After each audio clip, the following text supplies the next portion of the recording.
We begin with breaking news tonight in North Charlotte, where federal investigators say a hotel was being used as a drug trafficking hub.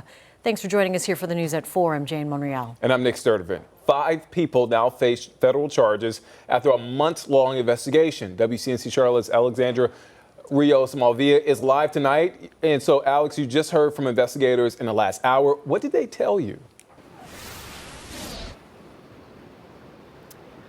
Good evening to both of you guys. Federal investigators say this North Charlotte hotel is now being described as a hub for guns, drugs, and violent crimes. And now, after a 6-month investigation, multiple people are now facing federal charges. Now, the FBI, CMPD, and the U.S. Attorney's Office announced today that the Garden Inn and Suites along Reagan Drive in the Sugar Creek corridor was the primary target of this operation. Investigators say complaints, hundreds of calls for service, undercover drug buys, and repeated violent crime concerns prompted this month's long investigation.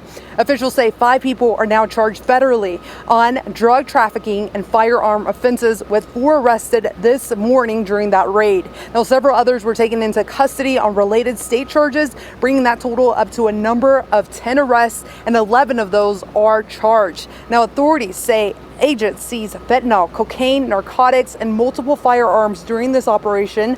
Investigators allege some hotel security officers, including the head of security, were actively involved in drug dealing and illegal gun sales while working at the property.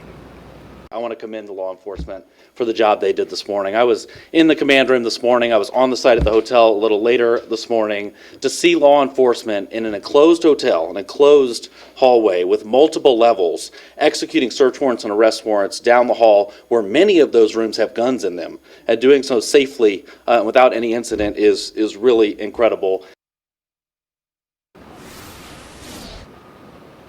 The FBI says the message is clear for business owners that work with criminals instead of police. They could face serious consequences. Live outside of the CMPD headquarters, Alexandra Rios Malvia, WCNC Charlotte.